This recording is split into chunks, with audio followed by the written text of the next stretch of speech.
想揾間珀麗灣高層兩房有冇好介紹啊？有啊，跟我嚟。首次客嘅你就唔好錯過啦！呢個單位咧就係珀麗灣咧5期啊，咁佢係一個極高層嘅單位啦，露台兩房，咁佢嘅坐向咧向翻東南嘅，咁都幾舒服嘅。咁因為單位位於極高層啦，咁望出去嘅景觀咧都幾舒服嘅。咁望到啲藍天白雲，咁如果兩口子想買嚟自己住嘅話，又或者買嚟收租投資嘅話，就唔好錯過啦。事不宜遲，先睇一睇啲物業資料先。單位咧一入到屋嘅時候咧，就有一個少少嘅玄關位置啦。咁其實咧可以擺到一個薄身嘅鞋櫃嘅。入到屋咧就客飯廳都分明。咁其實業主佢都轉咗做磚地，咁易打理啲咯，因為之前就木地板嚟嘅。咁去到廚房咧，咁就雙爐頭嚟嘅。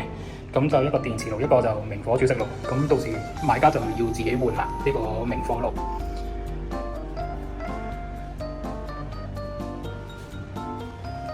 好，再出嚟嗰個廳呢個景觀咧，佢就因為佢屬於極高層啊，咁其實咧佢叫做都比較舒服啲，因為5期內緣咧有啲單位咧低層少少咧，就樓望樓會比較好似壓抑感大啲。咁下面就係我哋5期最大嘅室內泳池啦。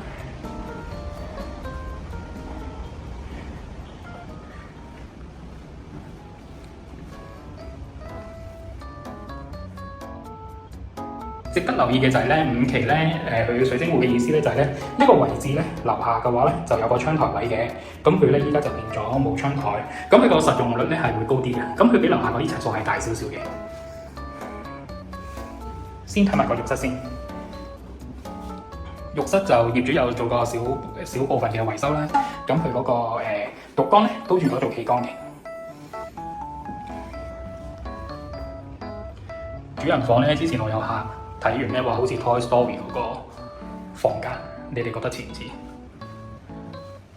咁都係主人房啦，都會有個入場衣櫃位嘅。